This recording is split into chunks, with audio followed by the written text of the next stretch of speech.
제가 강연 의뢰를 받고 주제가 우주와 합리주의 그리고 라이프니츠 철학에 관한 것이다 이렇게 듣고 준비를 하려고 생각을 해보니까 우주와 합리주의라는 제목 참 잘 지었다. 강연 그 기획하시는 분이 정말 딱 제목 잘 지었다라고 이제 생각을 해서 재밌겠다 이렇게 생각했습니다. 그런데 막상 이렇게 무슨 말씀을 드리고 할까 생각하고 고민하고 이렇게 하다가 나중에 이제 원고도 써서 보내드려야 된다고 하니까 원고도 작성하려고 하다 보니까 조금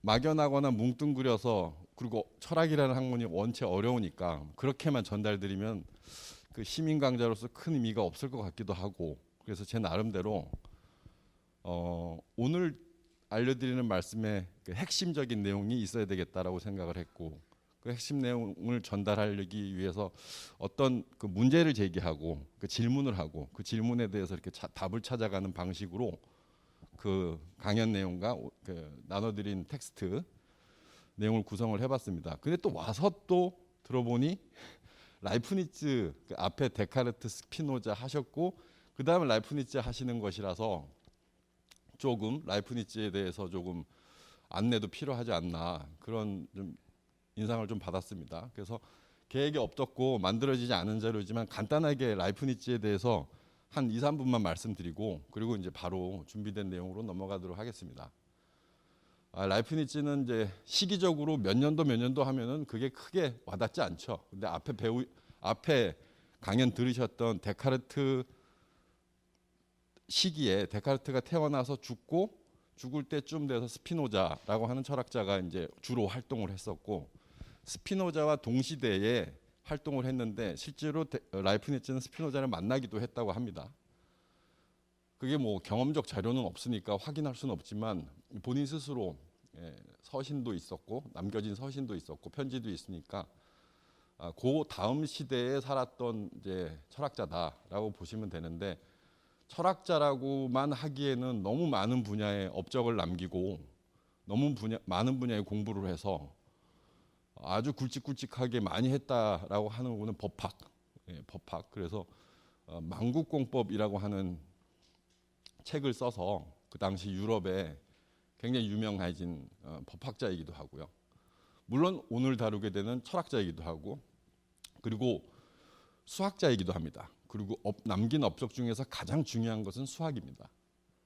그 중에서도 가장 그 유명한 것이 미적분의 발견. 오늘 이따가 끝부분에 가서 말씀드릴 그런 부분이고요. 미적분의 발견하면은 또 궁금하고 재밌는 것이 미적분의 발견을 누가 먼저 했느냐라고 하는 뉴턴과의 논쟁이 있죠. 그래서 실제로 국제사법재판소에서 판결까지 나섰다고 합니다.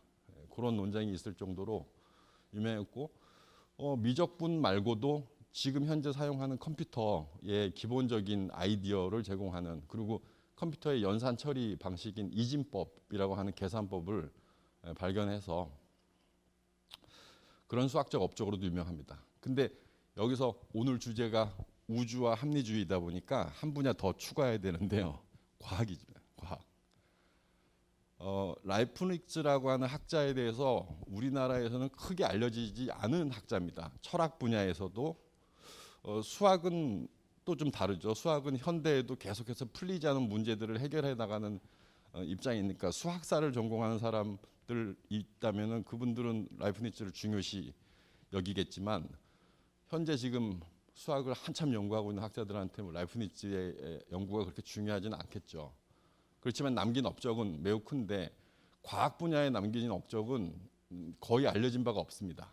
그도 그럴 것이 라이프니츠가 글을 너무 많이 쓰고 책도 많이 썼는데 그 중에서 가장 많은 게 편지고요.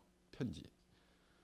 세계 문화유산에 유네스코 문화유산에 그 등재되어 있다고 합니다. 그런데 거기서 아직 편집되어서 출판이 되지 않은 책들이 많이 있습니다. 지금도 하고 있어요. 독일에서. 그거를 하시는 분도 뭐 독일에서 제가 많이 뵙고 그랬는데 그 중에서 사실은 뉴턴의 그 고전역학이라고 하는 책, 그 책에 버금가는 동역학이라고 하는 책이 있는데 그 책은 출판도 되지 않았고 연구도 되지 않았습니다. 근데 시기가 300년이 지나다 보니까 이제는 출판되어도 그 시대의 그 라틴어로 써져 있는 그 시대의 언어를 이해하고 연구를 할 연구 인력도 부족한 상황이라고 합니다. 일단 글을 읽기가 어렵다라는 거죠. 그래서 사실은 그 과학적 업적의 그 효과 아니면 뭐 업적의 중요성 이런 것으로 보면은 라이프니츠도 뉴턴 않을 만큼 중요한 업적을 남겼는데 잘 알려지지 않았다. 그럼 사람들이 이제 또 궁금해합니다. 독일은 그렇게 빨리 책을 편집하지 않았느냐? 독일이 전쟁을 치렀잖아요. 전쟁을 치를 동안 거의 그냥 창고에 묻혀 있기만 했지 그거를 빨리 발굴해가지고 책을 출판할 생각을 못했다라고 합니다. 지금도 계속하고 있는데 가장 많은 원고는 수학에서 발견되고 있고 그렇다고 합니다. 모나드라고 하는 이론으로 유명한데요. 그거는 연구자들이 연구를 하는 포인트가 모나드에 집중돼 있어서 그 분야가 많이 알려져 있어서 그렇고요. 실제로는 모나드보다 훨씬 더 중요한 그 다양한 연구를 많이 했다고 합니다. 저도 뭐 라이프니츠를 철학을 전공한 사람으로 그 힘껏 책도 번역하고 논문도 쓰고 소개도 하고 이렇게 해서 좀 라이프니츠의 그 학문적인 업적을 좀 많이 알리려고 노력은 하고 있습니다. 오늘도 일련의 그런 기회가 되지 않을까 싶고요.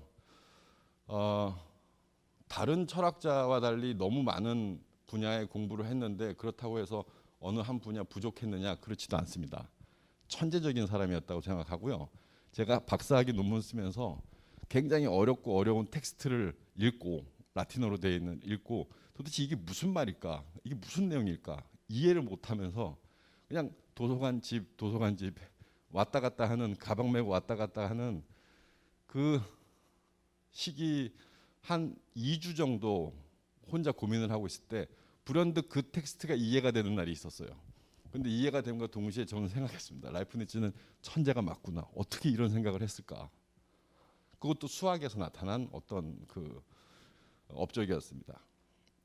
그래서 이 학자가 그냥 단순히 근대 철학의 어떤 특징을 나타내는 학자일 뿐만 아니라 여기 제목 주신 것처럼 우주와 합리주의라는 그런 주제에서도 충분히 이야기를 할 수 있는 학자다 이렇게 생각해서 저는 그 설정해 주신 주제가 참 잘 지었다 이렇게 생각을 했습니다. 근데 그에 맞게 준비를 하려고 했는데 일단 준비된 대로 여러분들께 설명을 해드리고요. 그리고 핵심적인 것은 어려운 내용 많이 뭐 어려운 말 많이 이거보다 그래서 라이프니츠가 적어도 우주 혹은 자연을 연구하는 데 있어서 어떤 새로운 기여를 했느냐. 근데 라이프니츠만 그렇게 한 것이 아니고 그 당시 근대의 과학자들, 철학자들이 다 그런 기여를 했는데 그 기여의 특징이 무엇인가. 그 점에 대해서 여러분들한테 말씀드리는 게 아마 오늘의 핵심 포인트가 될 거고요. 아마 슬라이드를 보시면 중간에 그게 딱 정리가 되어 있습니다. 일단 저는 그래서 우주와 합리주의라는 제목으로 강연 준비하면서 질문을 던져봤습니다. 근대 철학자들은 어떻게 우주와 자연을 탐구했나? 제목에 우주가 들어가 있었는데 제가 자연을 집어넣은 마스크를 빼도 된다고 합니다. 크게 요즘에 그 강의할 때도 다들 학생들 앞에서 마스크를 쓰고 해야 되다 보니까 처음에는 되게 힘들었는데 요즘 좀 익숙해진 편입니다. 이어서 우주와 자연을 어떻게 탐구했나라는 질문을 던지면서 그것에 이제 답을 하나씩 찾아서 설명드리다 보면 이 문제에 대해서 충분히 다룰 수 있겠다 이렇게 생각을 했습니다. 근데 근대라고 하는 시기는 쉽게 얘기하면 16세기에서 18세기. 사실 이 시기를 더 보시는 분도 있지만 일단 일반적인 시기는 이렇고 우리가 자연과 우주를 탐구한다는 관점에서 근대 시기에 영향을 크게 미친 학자를 치면 베이컨서부터 라이프니츠까지다 이렇게 얘기할 수 있을 것 같고요. 중간에 지지난 시간에 여러분들 강연 들으셨다고 하는 데카르트와 스피노자도 당연히 들어갑니다. 어떻게 우주와 자연을 연구했는가? 그럼 이제 단적으로 말씀드릴 수 있는 게 실험과 관찰. 이라고 하는 방법과 그리고 또 한 가지 중요한 것이 수학입니다. 사실 지금 현재 우리가 알고 있는 우주에 대한 지식에 비교하면 근대 학자들이 가지고 있었던 우주에 대한 지식은 매우 적어요. 지금 학자들 지금 연구하고 있는 뭐 천문학자들, 뭐 항공우주, 뭐 나사 이런 데에서 연구하고 있는 분야에서 다 그 연구진들이 알고 있는 우주에 대한 지식은 지금 그때에 비하면 엄청나게 많은 것이죠. 지금은 그 갈릴레오 망원경이라는 말로 유명한데 갈릴레오 망원경이 아니라 요즘에는 웹 망원경이라는 것도 사용해서 우주를 탐구하고 있으니까. 그래서 지식의 양으로 치자면은 근대의 학자들이 어떻게 우주를 탐구했는가를 찾아서 궁금해하고 알아보려고 하는 것은 크게 재미가 없습니다. 우리가 더 많이 알고 있는데요. 근데 이제 연구 방법, 어떻게 해서 그렇게 연구를 했나 시작을 했을 거 아니겠어요? 그러니까 그런 점에서도 관심이 있겠죠. 그럼 어떻게라고 하는 저 분야가 관심이 있을 텐데 그때 말씀드릴 수 있는 것은 단적으로 실험과 관찰 그리고 수학이다. 그렇다고 해서 제가 지금 수학 얘기 막 한다고 해서 수학 문제 풀거나 어려운 수학 공식 가지고 와서 말씀드릴 거 전혀 아닙니다. 그리고 이제 우주와 자연을 어떻게 탐구했나 이렇게 진행을 할 거고요. 왜 우주하고 자연이라는 말을 같이 섞어서 얘기했느냐 하면은 근대 시대에 근대 철학에서 우주에 대한 탐구는 곧 자연에 대한 탐구와 다를 바가 없었습니다. 그러니까 우주와 자연이라는 말은 거의 유사한 의미 맥락을 가지고 있었는데 오히려 차이를 찾자고 하면 현대의 우주라고 하는 말과 근대 시대의 우주라고 하는 말은 약간 의미가 다릅니다. 오히려 현대는 우주에 대한 연구가 더 많이 되어 있기 때문에 오히려 또 구체적인 대상이 있다고 말씀드릴 수 있는데 그래서 제가 여기에 현대의 우주는 대체로 지구 밖의 공간 의미한다. 그래서 행성, 태양계 여기는 개도 뭐 태양계만 있는 건 아니겠죠. 더 많은 개가 현재 발견되고 있는데 지구 밖의 공간. 그래서 영어로 표시하자면 유니버스, 스페이스 이렇게 두 개를 섞어서 씁니다. 참 특이한 게 우리는 우주라고 그러면 유니버스라는 말이 더 적합한 말 같은데 꼭 그렇지만은 않은 게 여러분들 우주선 그러면은 스페이스 크래프트라고 불러요. 영어로. 그러니까 유니버스 크래프트라고 하지 않는다는 얘기죠. 근데 현대의 스페이스라는 말은 우주라는 말보다도 오히려 공간이라는 말을 의미를 더 많이 갖고 있죠. 그렇게 생각하면 섞어서 쓰는 경향이 있습니다.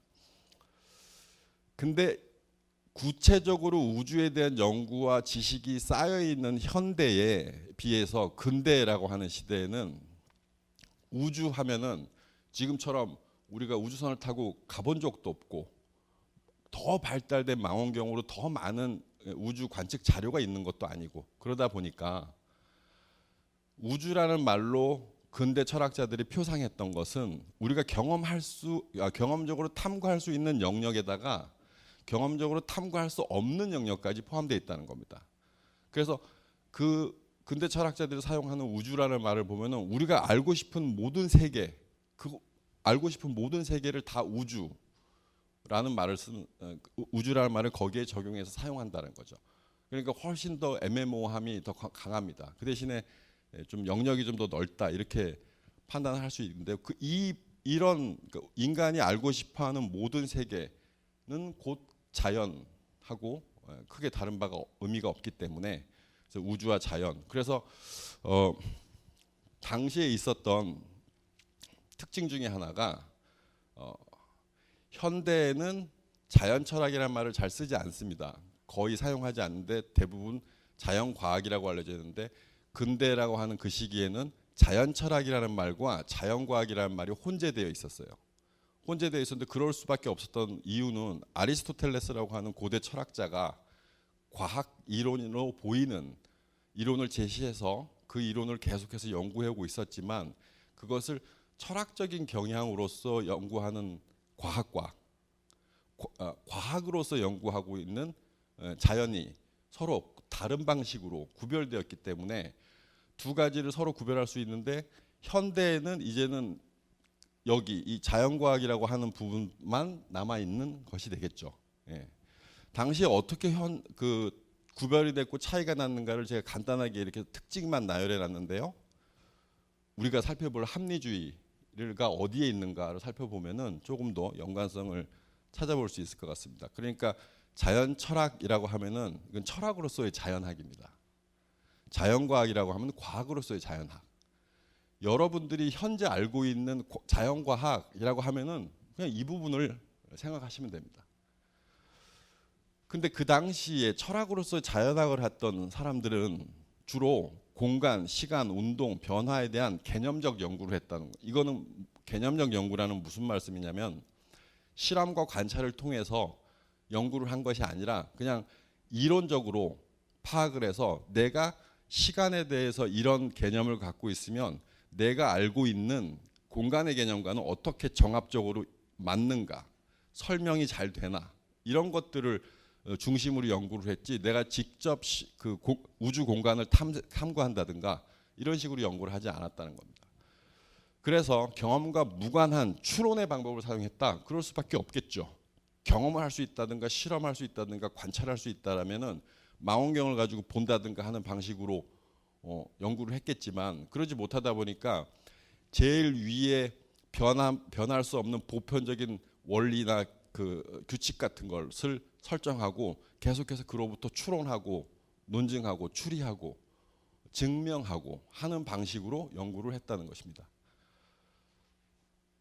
이런 특징, 즉 자연학을 철학의 방식으로 연구했었던 그런 특징들을 가지고 있는 철학자들이 대부분 합리주의적 경향을 나타냅니다. 그것은 뒷부분에 가서 합리주의와 경험주의가 인식론적인 차원에서 어떻게 구별되는가를 보시면은 이게 왜 자연 철학하고 연결이 되는지도 쉽게 구별이 됩니다. 그 방법을 또 학문적으로는 연역적 방법이라고 할 수 있습니다. 그래서 여기 재미난 특징이 있는데요. 아리스토텔레스가 우주 혹은 자연에 대해서 책을 썼는데 그 책 이름이 피지카라는 책이에요. 그런데 피지카라고 하는 것은 현대에는 라틴어라서 잘 사용하지 않고 피직스라고 사용하죠. 피직스. 근데 이 피직스를 자연 철학적인 연구가 있었던 그 이전에는 물리학이라고 번역하면 안 됩니다. 그게 틀린 번역이 돼요. 그건 자연학이라고 번역을 해야 돼요. 근데 그 이후에 자연과학으로 더 많은 연구의 경향이 갔었던 그 이후에는 여기 보시듯이 아리스토텔레스의 피지카라고 하는 것을 물리학이라고 번역을 해야 된다는 겁니다. 근데 물론 아리스토텔레스의 피지카가 아니겠죠. 현대의 무슨 물리학과에서 공부하는 물리학 개론 이런 책이 있다면 혹은 물리학 원론 이런 책이 있다면 그 책은 피직스지만 물리학으로 번역을 해야지 아리스토텔레스의 피지카라고 하는 책 이름 따서 자연학이라고 번역하면 아예 성격 자체가 달라지는 거죠. 근데 근대라고 하는 그 시기에는 이게 혼재되어 있고 라이프니츠도 어떤 면에서는 합리주의적 경향으로 연구를 했지만 자연과학적 방법도 사용하긴 했습니다. 일단 자연과학의 영역에서 보면 이 분야가 새롭게 실험과 관찰 등의 경험적 연구를 도입했고 가장 유명하게 알려져 있는 것이 갈릴레오의 망원경이죠. 망원경. 그다음에 가설을 통해서 자연현상을 정립하고 또 설명하려고 했고 그래서 이런 자연과학을 했었던 학자들은 경험주의적 경향을 나타냅니다. 그리고 그들이 했었던 연구 방법을 귀납적 방법이라고 부르기도 합니다. 그런데 이제 특징이 두 경향이 서로 대립하거나 배타적이지 않았다. 배타적이지 않았다. 현대의 우리가 근대 그 시대의 학자들이 자연을 탐구했던 방법을 보면 두 가지 다른 경향이 나타난다라고 보는 것이지 그 당시 학자들이 철학으로서의 자연학을 연구하는 사람은 과학으로서의 자연학을 연구하는 사람을 배타적으로 생각하거나 뭐 나쁘게 보거나 연구 방법이 틀렸다 이렇게 하지 않았다는 겁니다. 상호 보완적이었고 단지 자연을 탐구하는 방법과 목표가 달랐을 뿐이다. 이렇게 봐야 한다는 겁니다. 특히 이런 분화가 나타났던 걸 아리스토텔레스 많이 들어보셨겠지만 아리스토텔레스가 주장했었던 여러 가지 자연에 대한 이론 중에서 목적론적 자연관이라는 게 있습니다. 근데 근대 철학자들은 대부분 다 아리스토텔레스의 목적론적 자연관을 다 부정하고 부정한다는 것은 틀렸다 이렇게 보는 거죠.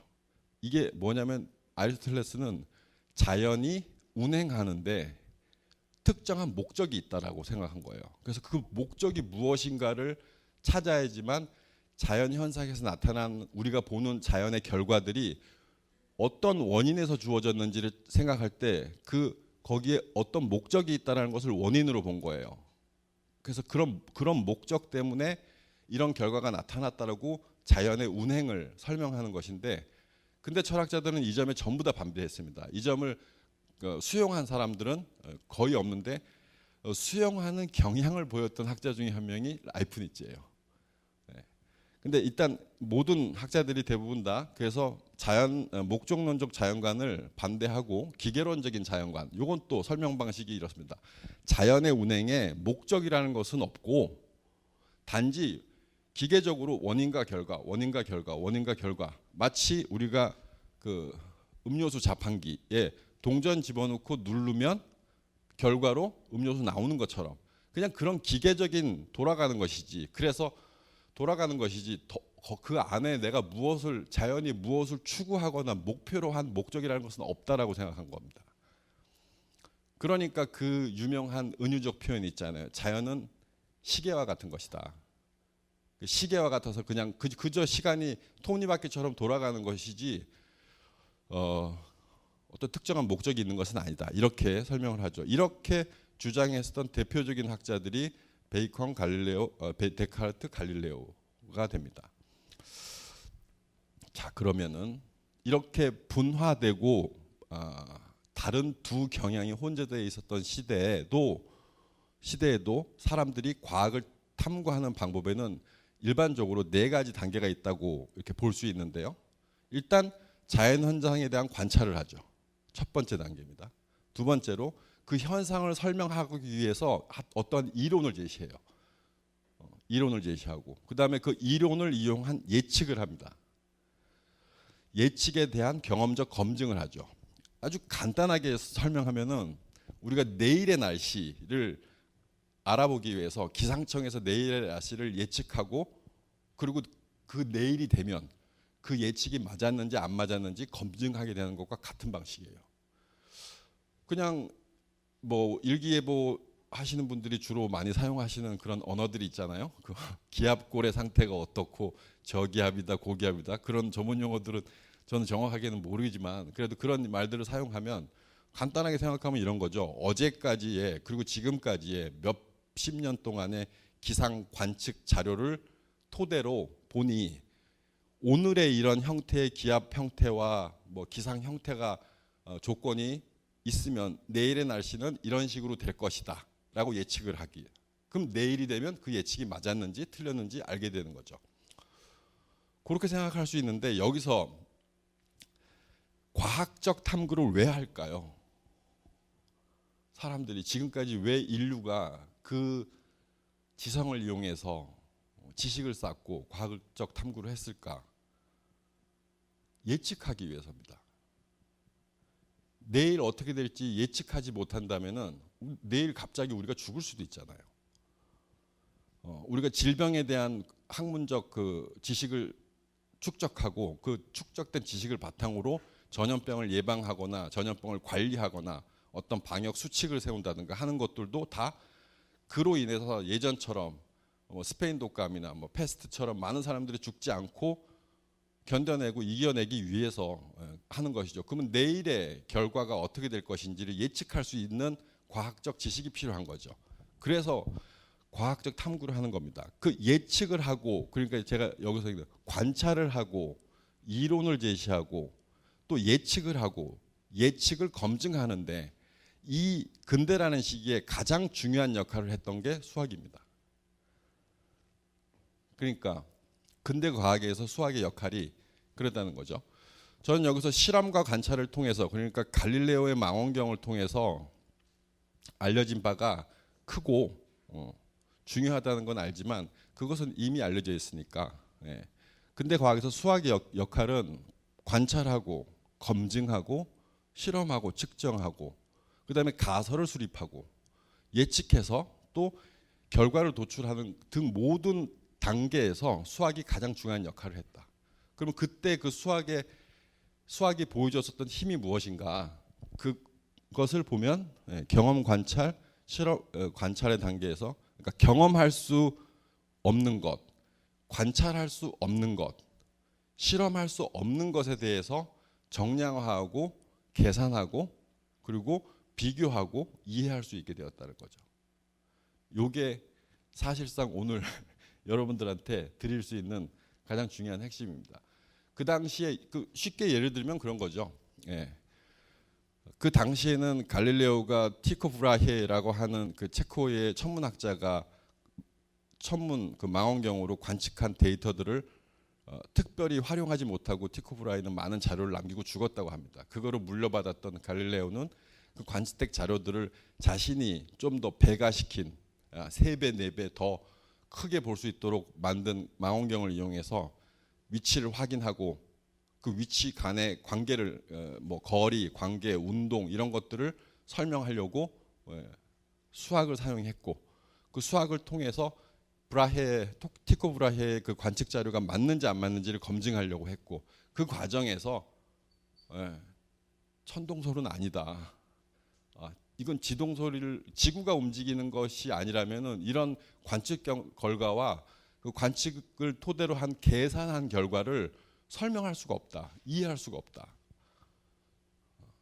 관측 결과는 이미 나와 있었고 그 관측 결과를 토대로 천동설은 아니다. 지구가 움직이지 않는다면은 이런 결과가 나타날 수 없다라는 걸 알게 해준 것은 수학적 계산이죠. 수학의 증명이었습니다. 그러면 그걸 통해서 관측된 자료를 수학적으로 계산하고 증명해보니 이러한 결과가 나타날 것이라는 것을 알게 되면 그것을 확장하면 관측하지 않은 세상에 또 어떤 것이 나타날 것이라고 예측할 수 있는 거죠. 그러니까 수학을 통해서 경험할 수 없는 것, 그러니까 경험할 수 없다는 얘기는 관측할 수 없고 관찰할 수 없고 실험을 할 수 없는 거예요. 생각해 보세요. 지금은 우주선을 타고 우주로 가죠.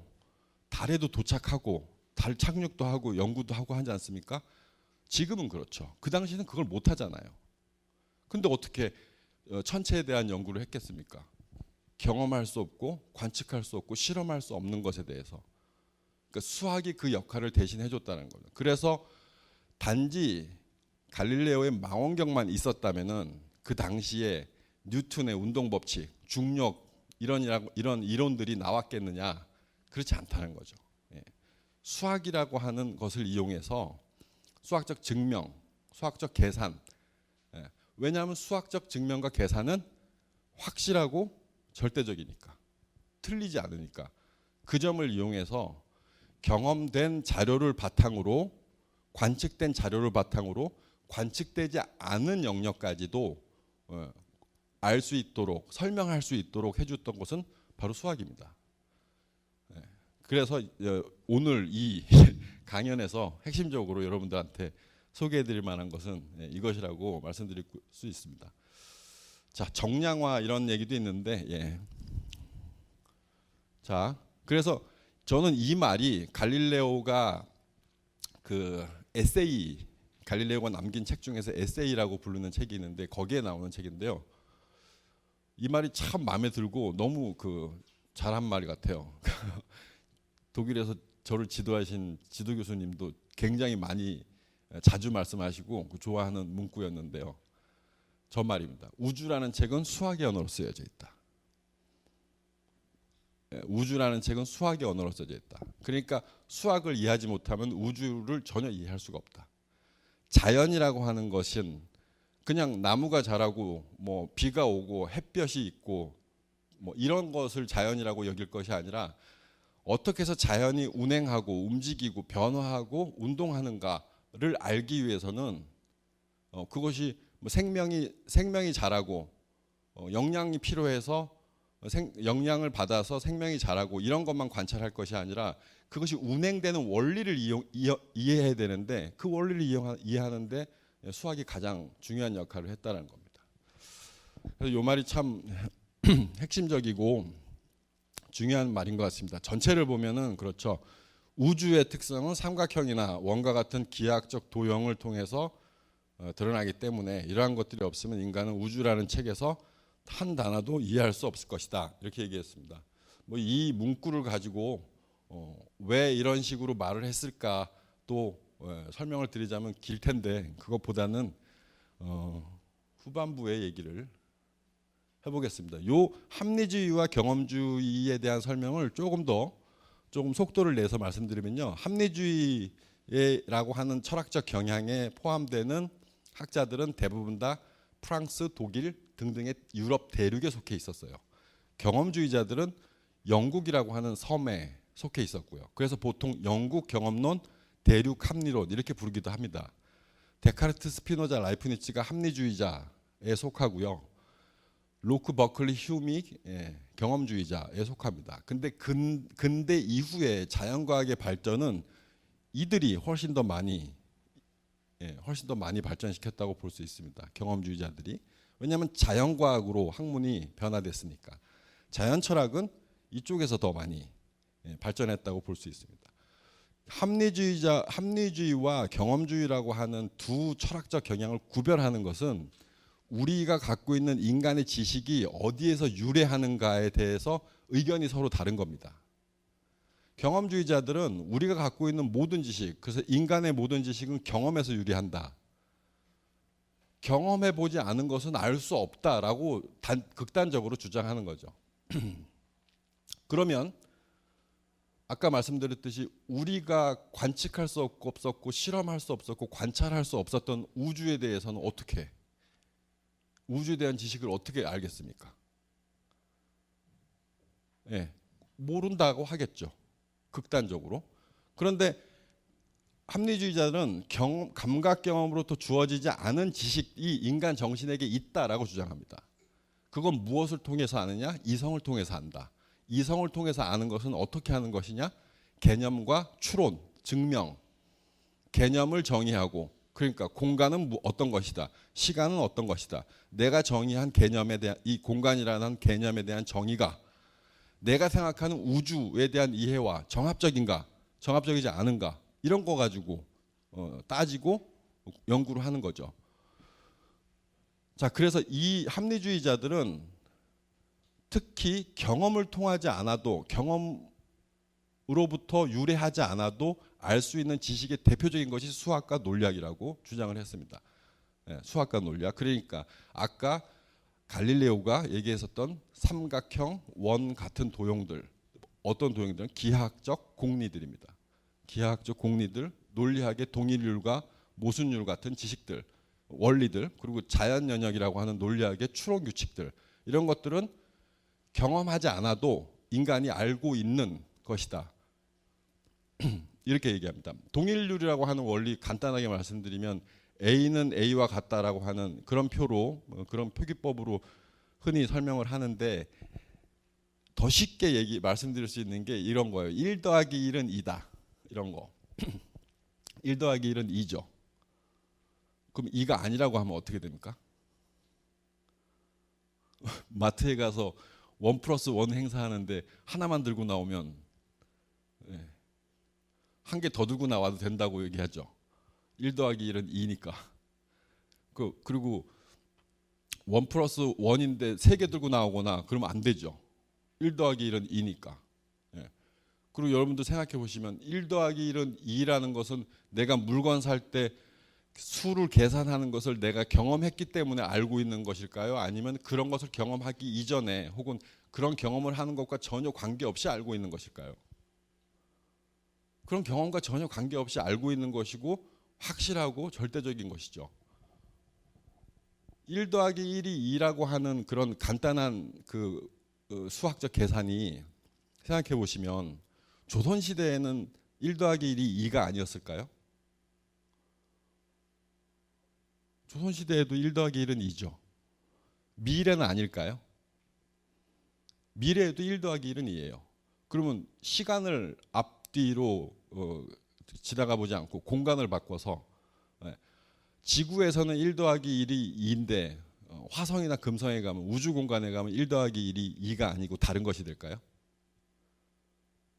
아닙니다. 1 더하기 1은 그대로 2예요. 그런 걸 필연적 진리라고 합니다.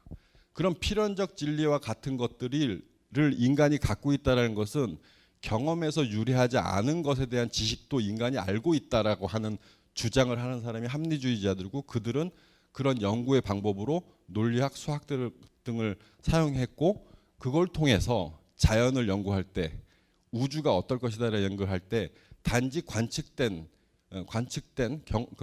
자료만을 이용한 것이 아니고, 그것을 이용해서 수학적 계산과 증명을 통해서 경험할 수 없는 것, 관측되지 않은 것까지 탐구를 할 수 있었다라는 겁니다. 그래서 근대 과학이 더 발달했다. 그래서 이 특징들을 보시면은 합리주의자라고 불리우는 이 학자들은 전부 다 수학에 능통했습니다. 데카르트, 라이프니츠 다 위대한 수학자들이었습니다. 여러분들이 지금 모든 자동차에 사용하고 있는 내비게이션 기능도 데카르트의 해석기하학이나 그 데카르트의 좌표라고 현재는 부르는 그 좌표 체계가 발견되지 못했으면 지금도 사용할 수 없는 것이죠.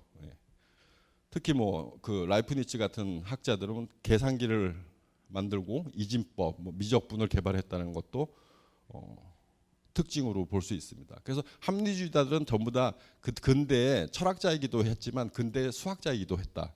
근데 특이한 점이 이들이 수학을 못했을 거라고 생각하는 건 아니지만 경험주의자들은 수학적 업적이 거의 없습니다. 수학적 업적을 보인 사람들이 거의 없습니다. 수학 분야에서 중요한 저작을 남기지도 않았고요.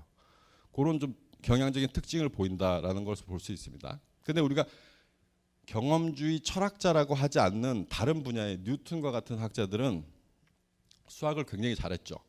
뉴턴의 고전역학이라고 하는 그 알려진 책, 그 책의 원 제목을 전체를 다 해석하면 이렇게 돼요. 자연철학의 수학적 원리. 그래서 말씀드릴 수 있는 그 뉴턴이 고전역학에서 뭐 3가지 운동 법칙을 발견해서 거기서 운동 법칙을 설명했다는 것으로 유명한데요. 그거보다 사실은 더 유명한 것이 그 운동 법칙 3가지를 수학적으로 증명했다는 거죠. 그런 효과 때문에 현대의 모든 그 물리학자들은 자신이 만든 이론을 체계화시키기 위해서 결국에는 최종적으로 하나의 수학 공식을 내놓으려고 해요. 아인슈타인의 상대성 이론이 E는 mc제곱이라고 하는 공식을 만드는 것처럼 그렇게 만들어내야지 자신의 이론이 수학적으로도 증명할 수 있고 계산 가능하다는 것을 보여주는 상황이 되니까요. 자, 그냥 재미삼아 라이프니츠의 계산기 갖고 왔습니다. 중간에 말씀만 드리면 좀 지루하실 것 같아서 이 계산기 저는 그 운 좋게 베를린에서 한 박물관에서 실물을 그 전시할 때 가서 봤는데요. 전자식이 아니죠. 기계적 계산기입니다. 특이한 그러니까 발전됐다고 할 수 있는 것은 그 이전에 계산기를 만들었던 학자가 있었는데요. 그 학자가 만든 계산기는 덧셈과 뺄셈밖에 안 됐습니다. 이거는 곱셈과 나눗셈도 된다고 합니다. 4층 연산이 가능한 계산기. 설명을 듣기로는 여기에 무슨 핀 같은 거를 움직인 다음에 여기에 이렇게 도르래 이렇게 손잡이 보이죠? 요걸 싹 돌리면은 계산값이 나온다고 해요. 근데 그거보다 더 재밌는 이야기. 라이프니츠가 살아있을 당시에는 이 계산기가 없었습니다.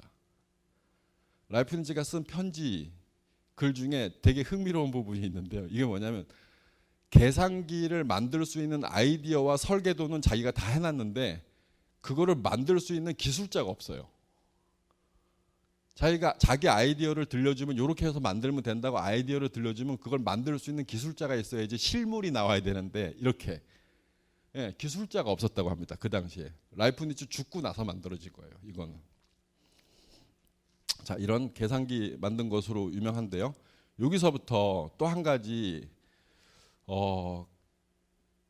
근대 자연 철학의 관점에서는 원자, 시간, 공간과 같은 문제들을 어떻게 개념 규정할 것인가가 중요한 문제였는데 그런 문제들이 간단하게 얘기하면은 가상디라고 하는 사람은 원자가 있다고 생각했습니다. 근데 라이프니츠는 원자는 존재하지 않는다고 생각했습니다. 그 이유가 뭐냐면은 원자라는 것이 가장 작은 입자잖아요. 가장 작은 입자. 가장 작은 입자라고 하는데 왜 그것이 가장 작다라는 것은 나누다 보니까 이게 가장 작다라고 하는 것인데, 그 나누는 분할이 그 원자라고 하는 단위에서 멈춰야 될 이유가 뭐가 있냐는 거예요.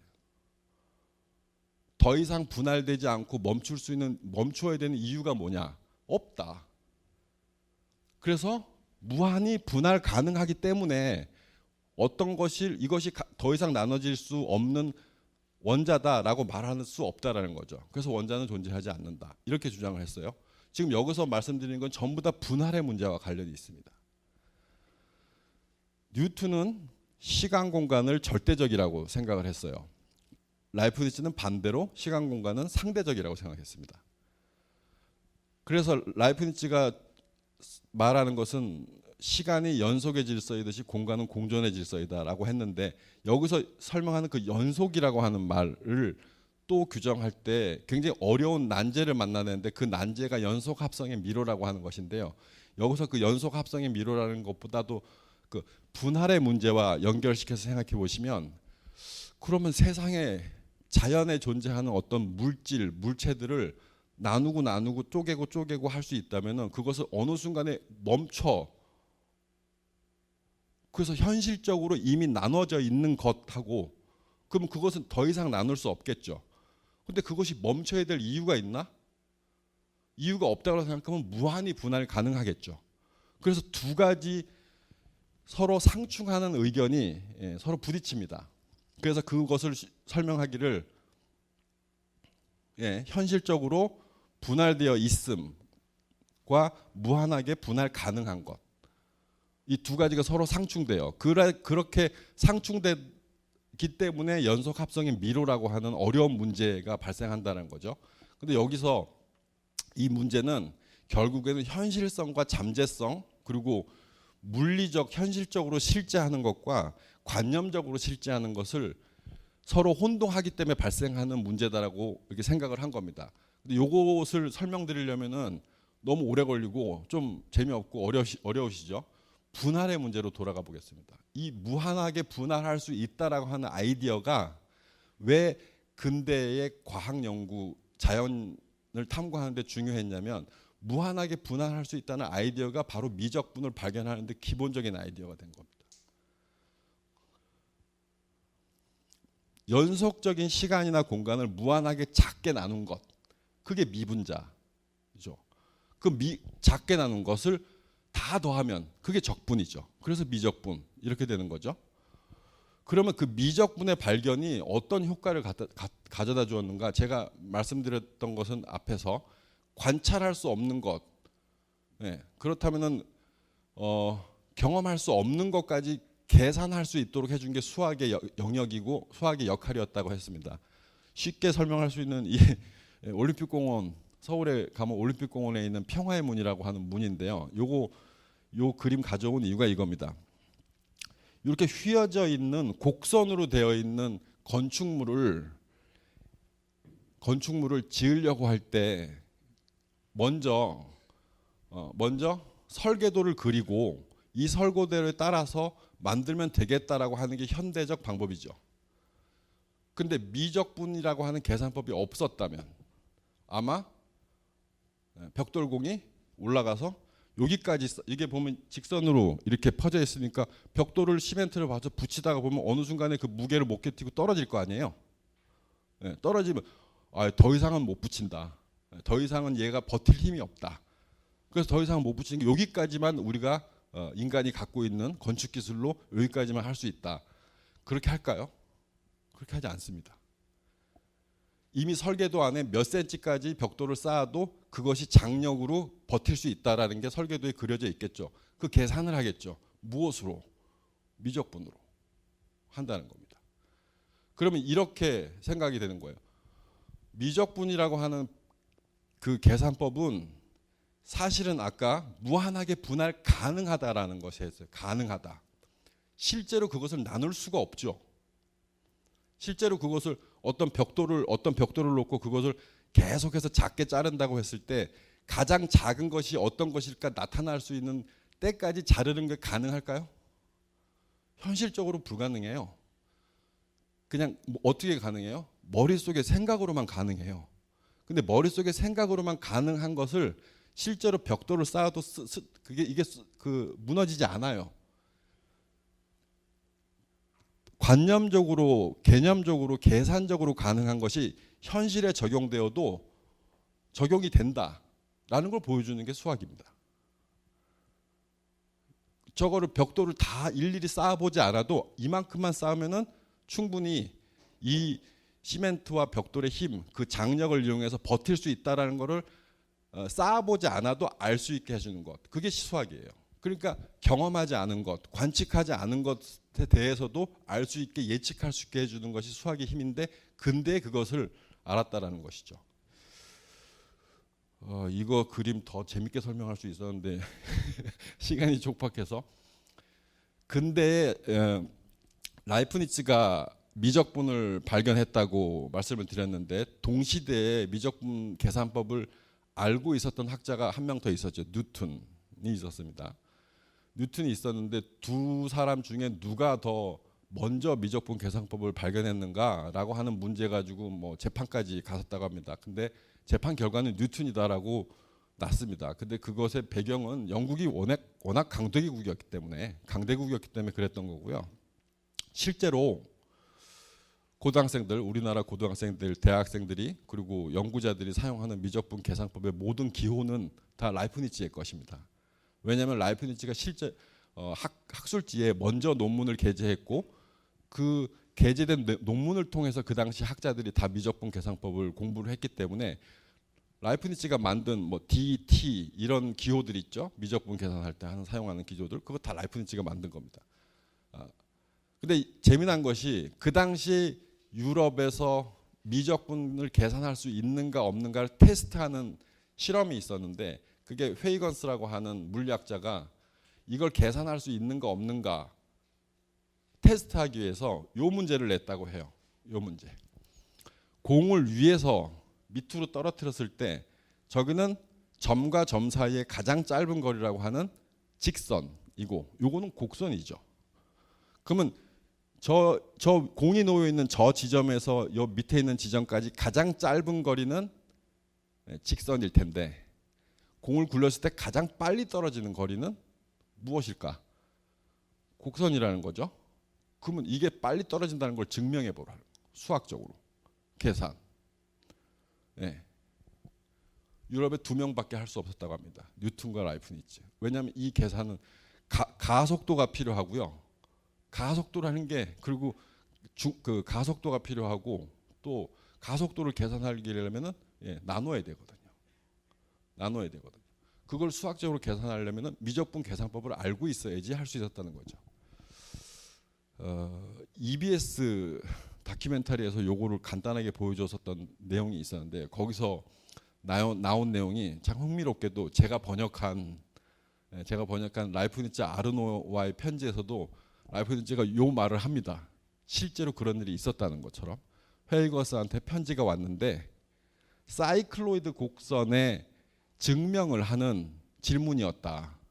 나는 편지를 받자마자 바로 노트를 꺼내서 증명을 해갖고 답안지를 보냈다.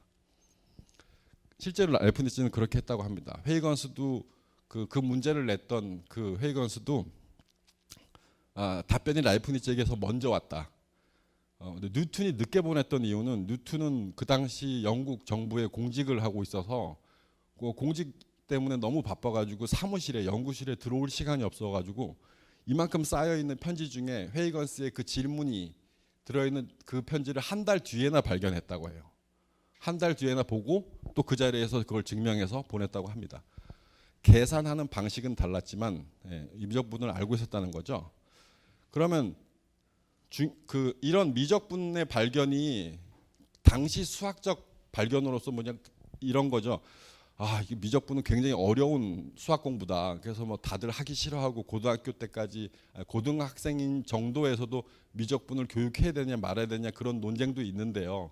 그게 그런 것뿐만 아니라 근대 자연에 대한 탐구, 우주에 대한 탐구에서 관측 자료, 망원경만 있었다면은 그닥 여기까지 오지 못했다는 겁니다.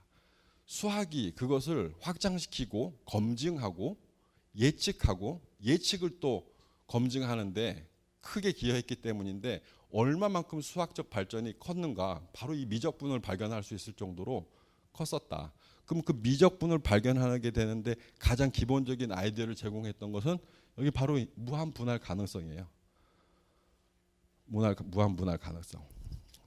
그래서 요 아이디어 라이프니츠가 실제로 했었던 생각이고 생각인데 요 아이디어 한번 말씀드릴게요. 마지막으로 0하고 1 사이에 무한하게 많은 수가 있습니다. 그죠? 0하고 1 사이에 0.11111, 0.99999. 그래서 0.9999999가 계속 진행되면 언젠가 1이 될까요?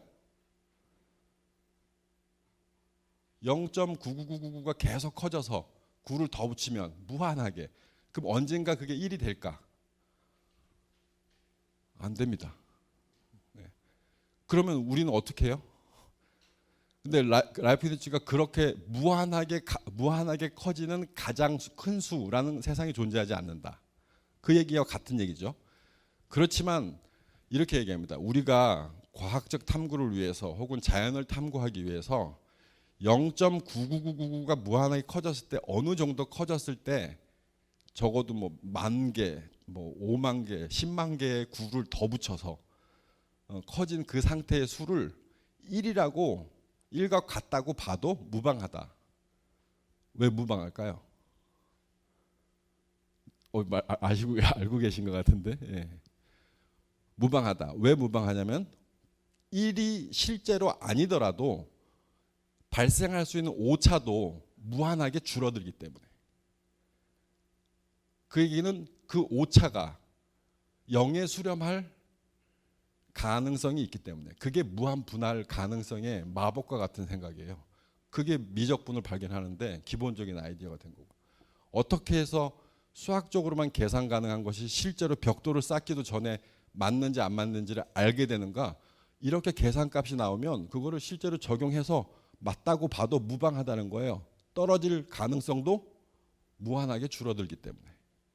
네, 이런 원리가 라이프니츠를 통해서 등장했었고, 근대 자연과학의 연구에 그리고 우주에 대한 연구에서 실제로 뭐 행성 간의 거리, 뭐 썰물과 밀물 이런 것들을 측정하는 것뿐만 아니라 운동 법칙을 만들었다 하더라도 이 법칙이 실제로 적용돼서 수학적 계산이 가능한가 아닌가에 적용하는 그런 문제에서도 모두 다 수학은 검증을 하고 확실한 지식을 축적할 수 있는데 역할을 했기 때문에 근대 과학과 근대 우주에 대한 탐구가 가능했고, 그렇게 될 수 있었던 것은 어떤 면에서 경험주의적 실험과 관찰의 역할뿐만 아니라 그 합리주의자들이 생각했었던 추론과 개념 정의, 증명의 방식을 이용해서 탐구를 했기 때문이다.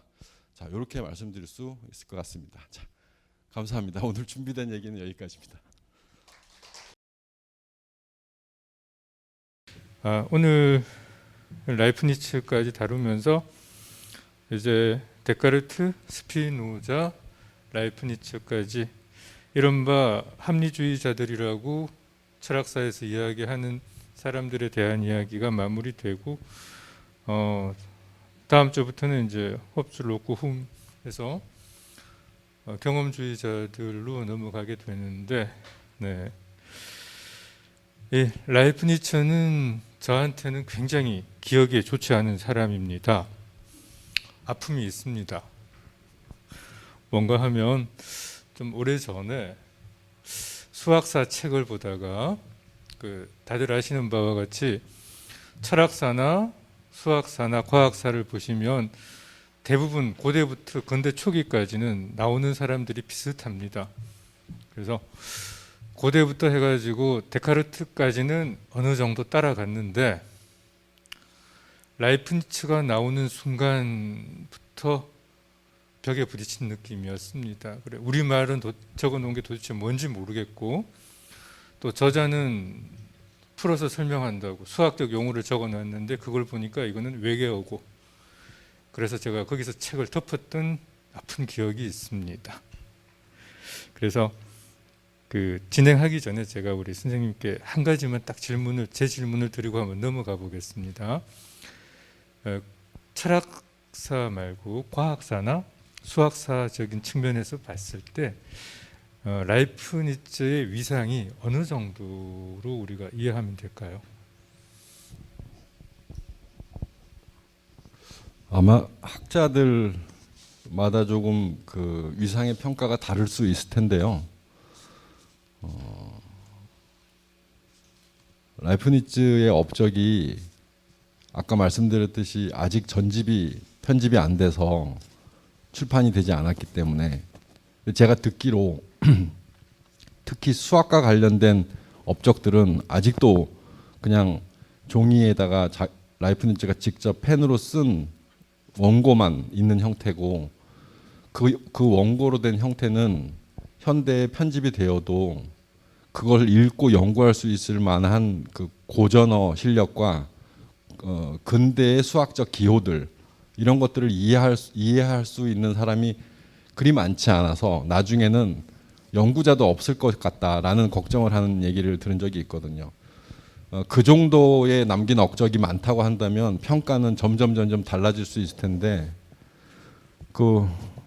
일단 이진법의 발견과 미적분의 발견 그리고 뉴턴 고전역학에 맞먹을 수 있는 동력학이라고 하는 그 책 정도만 봐도 거의 뉴턴과 비슷한 수준이 되지 않을까 저는 그렇게 이해를 하고 있고요. 근데 대중적으로 알려진 바는 그렇지가 않습니다. 뉴턴보다는 훨씬 떨어지는 학자로 알려져 있죠. 왜냐하면 뉴턴이 워낙 유명하기 때문에. 근데 실상은 뉴턴에 버금가는 정도 된다. 저는 그렇게 보고 이해하고 있습니다. 네, 감사합니다. 자, 지금 역시 저희 포럼에 아주 적극적으로 참여해서 질문을 해주시는 두 분 서면으로 보내주신 질문 먼저 말씀드리고 여러분들 질문 받겠습니다. 항상 좋은 질문 던져주시는 우리 신암동 강도기 선생님 두 가지 질문을 해주셨고요.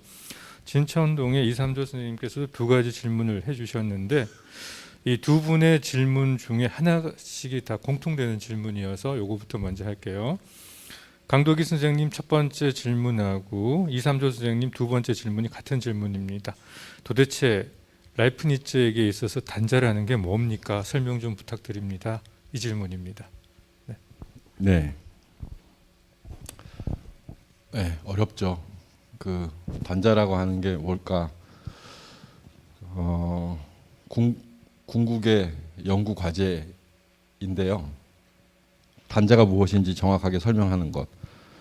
근데 이게 단자론이라고 하는 라이프니츠의 책에서부터 나온 것이니까 그 책과 관련돼서 일단 배경적인 설명을 좀 드리면 약간 단자론이라고 하는 이론과 그리고 단자라고 하는 말 이 개념이 무엇인지 이해하는 데 좀 도움이 되실 것 같습니다. 라이프니츠가 청년 시절서부터 법과 관련된 책도 쓰고 저작도 남기고 수학도 있고 신학도 있고 중년기 이후서부터는 역사와 관련된 책도 많이 썼고 그렇습니다. 근데 수학, 철학 이런 것들을 많이 쓰면서 단자라는 말을 전혀 사용하지 않다가 특정한 시기가 되면 그 시기 저작서부터 모나드라는 말이 등장합니다. 그러니까 학자들은 거기에 집중을 하죠. 이 시기서부터 라이프니츠 철학에 단자라는 말이 등장하니까 라이프니츠 생각에 이 모나드라고 하는 개념이 형성되었다. 근데 여러분들한테 대중적으로 알려져 있는 단자론이라고 하는 책은 라이프니츠가 죽기 2년 전에 쓴 책이에요. 2년 전에 쓴 책인데 사실 그건 책이 아닙니다. 어떻게 해서 탄생한 책이냐면은 라이프니츠는 그 유럽의 학자들과 프랑스이나 영국에 있는 학자들과 신학자들, 철학자들, 과학자들과 서신 교환을 많이 했다고 했는데 그 중에 주요 서신 교환을 했던 학자 중에 레몽이라고 하는 학자가 있습니다. 레몽이라는 학자가 자꾸 라이프니츠가 자신이 학문적인 질문을 하고 라이프니츠는 거기에 답변하고 또 질문하고 답변하는 서신을 오고 가던 중에 라이프니츠한테 이렇게 얘기합니다. 도대체 당신이 얘기하는 그 모나드라는 게 뭐냐? 계속 모나드라는 말을 사용하는데 대충은 이해가 되겠는데 이걸 좀 체계적으로 정리를 좀 해볼 수 없겠느냐? 그래서 내가 그 말을 체계적으로 일단 이해를 하면 당신이 주장하는 이론이나 설명들을 조금 더 잘 이해할 수 있을 것 같은데 그걸 조금 체계적으로 설명해 줄 수 없을까? 이렇게 질문을 했더니 그때 라이프니츠가 그 질문에 답으로 보내는 서신에 부록으로 껴서 보내려고 썼던 게 단자론이에요. 모나드론이라고 하는 그 책입니다. 근데 현대에는 그것만 하나의 원고 뭉치로 발견이 되어서 그것만 출판이 되기 시작했던 겁니다. 그 이후서부터. 근데 그 원고 뭉치에는 단자론이라고 하는 모나돌로기라고 하는 제목도 없었습니다. 원래 제목이 없이 번호만 1번, 내가 지금 여기서 얘기하려고 하는 단자는 이러이러한 것이다. 그리고 2번 어쩌고저쩌고. 근데 그게 전부 다 단자에 관련된 내용이었죠. 그렇게 해서 90개 정도의 항목으로 단자가 무엇인지 설명하고 자신의 새로운 형이사학적 체계가 어떤 것인지, 자신의 자연관이 어떤 것인지, 이 자연관과 관련된 논리적 원리는 무엇인지, 어떤 것을 배경으로 하고 있는지 그걸 후반부 가면서 계속 설명합니다. 그래서 단자라는 말을 이용해서 설명하고 있지만 보기에 라이프니츠의 철학적 체계를 설명하는 글이다라고 보고 최초의 그 모나드론이라고 하는 원고를 출판했던 학자가 독일에서 출판했던 학자가 그 책의 제목으로 철학의 원리라고 붙였어요. 근데 철학의 원리라고 붙였던 책이 몇 년 지나서 출판되면서 여기는 전부 다 모나드 얘기밖에 없으니까 모나드론이라고 해보자. 그래서 모나돌로기라고 붙였어요. 그래서 철학의 원리 혹은 모나드론 이렇게 출판이 되기 시작했는데 이제는 철학의 원리는 빠지고 모나드론 이렇게 붙여갖고 마치 라이프니츠가 살아생전에 이 책을 출판해서 유명해진 것처럼 이렇게 알려져 있는데 그렇지 않고요. 어떤 편지에 누군가에게 좀 더 자세히 설명하기 위해서 쓴 부록 같은 책이었어요. 결국에는 그 책으로 유명해지다 보니까 라이프니츠 철학을 알고 싶고 공부하는 사람들은 이 모나돌로기라고 하는 모나드론서부터 읽기 시작하고 공부하다 생각해보면 너무 어렵고 이게 말이 되는 소리인가 어디 있는 건가 뭔가 이렇게 싶은 거죠. 그러니까 어렵다고 많이 생각합니다. 그래서 연구자들은 모나드가 무엇인지 단자가 무엇인지를 이해하고 설명하는 것이 라이프니츠 전체를 이해하는 것에 가장 핵심적이고 중요한 것이라고 생각하게 되는데 저는 꼭 그렇게 생각하고 있지는 않지만 단자에 대해서 이제 이해는 해야 되겠죠. 근데 지금 제가 설명을 드리자면 아까 말씀드렸던 것처럼 나누고 분할해도 더 이상 끝에서 분할될 수 없는 나눠질 수 없는 최종 단계의 그게 단자예요.